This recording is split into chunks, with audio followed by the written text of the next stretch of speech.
దేశంలో అతిపెద్ద విమానయాన హబ్లుగా ఉన్న ఢిల్లీ, ముంబై విమాన ఇంధనం ATF పై పన్నును భారీగా తగ్గిస్తూ ఢిల్లీ, మహారాష్ట్ర ప్రభుత్వాలు నిర్ణయం తీసుకున్నాయి. విమాన ఇంధనంపై వ్యాట్ను 25% నుంచి ఏకంగా 7%కి తగ్గిస్తూ ఢిల్లీ సర్కార్ నిర్ణయం తీసుకుంది. ఈ నిర్ణయం 6 నెలలు అమల్లో ఉంటుందని తెలిపింది. అటు దేశీయ విమాన సర్వీసుల కోసం మహారాష్ట్ర ప్రభుత్వం VTAను 18% నుంచి 7%కి కుదించింది.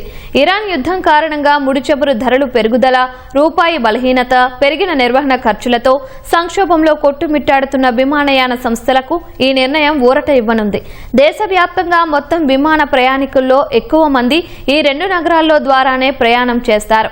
ఈ 2 నగరాల్లోనే విమానయాన సంస్థలు ప్రతిరోజు అత్యధిక మొత్తంలో ఇంధనాన్ని కొనుగోలు చేస్తాయి. అందువల్ల ఇక్కడ పన్ను తగ్గించడం వల్ల ఎయిర్లైన్స్ సంస్థలకు కోట్లాది రూపాయల ఆదా అయ్యే అవకాశం ఉంది. అటు వ్యాట్ తగ్గింపు కారణంగా దాదాపు 985 కోట్ల రూపాయల ఆదాయాన్ని కోల్పోతామని ఢిల్లీ సీఎం రేఖా గుప్తా పేర్కొన్నారు.